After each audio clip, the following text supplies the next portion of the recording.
Hello, ഈയിടെ ട്രിവാൻഡ്രത്തൊക്കെ പോയെന്ന് പറയുന്നത് നേരാണോ? തിരുവനന്തപുരത്തൊക്കെ പോയെന്ന് പറയുന്നത് കേട്ട് നേരാണോ? എന്റെ പ്രസാദല്ലേ വിളിക്കുന്നേ? ആ അതെ. ആ പോയി കുഞ്ഞ്, ഞങ്ങൾക്ക് പോയി. എങ്ങനെ പോയി?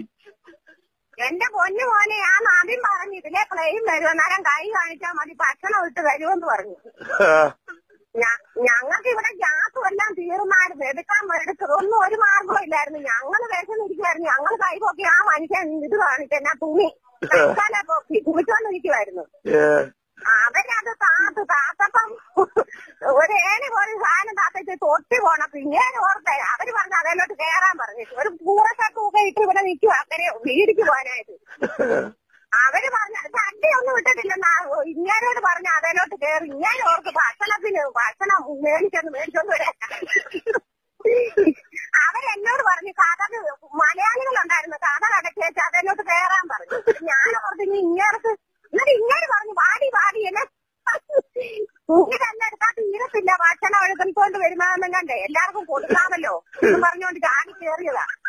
അവര് എന്താ പൊന്നു കുഞ്ഞെ ഇതുപോലൊരു ഞാനാണെ ഒരു പന്നം പിടിച്ച നൈറ്റി ഇട്ട് അങ്ങനെ വരുന്ന വെള്ളത്തിൽ നീന്തുവാ. പ്രസാദാ വിളിക്കുന്ന. അങ്ങനെ കയറിപ്പോയി. ഞാൻ കിടന്ന് കരഞ്ഞു. ഞാൻ കരഞ്ഞപ്പോ അവര് ചോദിച്ചു നിങ്ങൾക്ക് എവിടാ നിങ്ങളെ കാര്യം? ഞങ്ങൾ പറഞ്ഞു കരയുള്ളിടത്തൊന്ന് ഇറക്കിയാൽ മതി. അന്നേരം അവര് എവിടെ വല്ലവരും ഉണ്ടോന്ന് ചോദിച്ചു.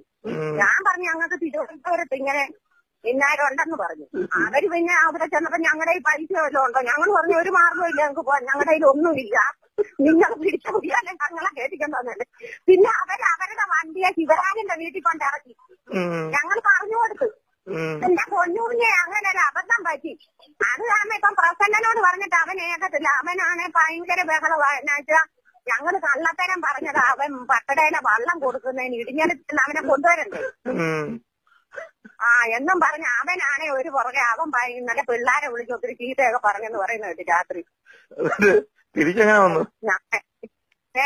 തിരിച്ചെത്തൽ വരാനാ ശിവരായനോട് വണ്ടിക്കൂലി മേടിച്ചോണ്ട് ട്രെയിന് വന്നിട്ട് പിന്നെ ഇടിഞ്ഞിട്ട് വന്ന് ഭക്ഷണവും കൊണ്ട് വരുന്ന വണ്ടിയൊക്കെ വന്നത്. അവനെ വർണ്ണനം പറ.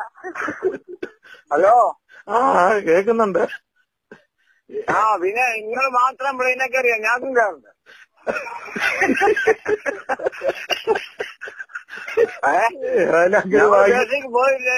പേശയ്ക്ക് പോയില്ല, പ്ലെയിനൊക്കെ അറിയാം.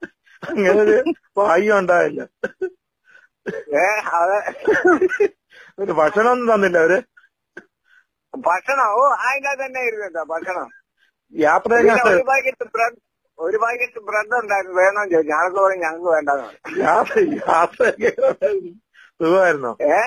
യാത്രയൊക്കെ സുഖമായിരുന്നോ? യാത്ര ചെയ്യാൻ ഒരു 3/4 മണിക്കൂർ കൊണ്ട് അങ്ങനെ തിരുവനന്തപുരത്ത് കൊണ്ടെത്തിച്ചു. അവിടെ നിൽക്കുന്ന പിള്ളേരെ ഞാൻ ഏതാണ്ട് കരിവറിന്റെ മുണ്ടും അളിഞ്ഞ് വീട്ടിൽ നിൽക്കുന്ന എന്നെ അവളും അതുപോലെ. അത് കാരണം സന്ധ്യയുടെ വീട്ടിലോട്ട് ഞങ്ങൾ പോയില്ല. മനുഷ്യന്റെ പറ്റത്ത് എങ്ങനെ ഇതൊക്കെ കാട്ടി. ഞാൻ അതിന്റെ തലേദിവസേ പറഞ്ഞില്ലേ, അത് ഹെലികോപ്റ്റർ ഒക്കെ പോകുമ്പോ ചുമ്മാതെ കൈയും കാലും കാണിക്കരുതെന്ന് ഞാൻ പറഞ്ഞില്ലേ. അത് നവീൻ ഒപ്പിച്ച പണിയാണ്. നവീൻ പറഞ്ഞ പപ്പ അത് ആഹാരമൊക്കെ ഇട്ട് വരും, അവര് താഴോട്ട് ഇറക്കി തരും, നമ്മൾ എടുക്കാൻ മതി എന്നൊക്കെ പറഞ്ഞ. അങ്ങനെ വരുമ്പോ ഞാൻ ഈ വള്ളം ഊന്ന വലിയ കരിക്കോളിന്റെ മുമ്പിന് ഒരു വെള്ളത്തിനും കെട്ടി ഒറ്റ കാണി അത് താന്ന് വരികയല്ലേ. ഏതായാലും അങ്ങനെ ഒരു അബദ്ധമൊന്നുമല്ല. ഇല്ലാണ്ട് രണ്ടുപേരും കൂടെ ഫ്ലൈറ്റിലൊക്കെ കയറിയില്ലേ.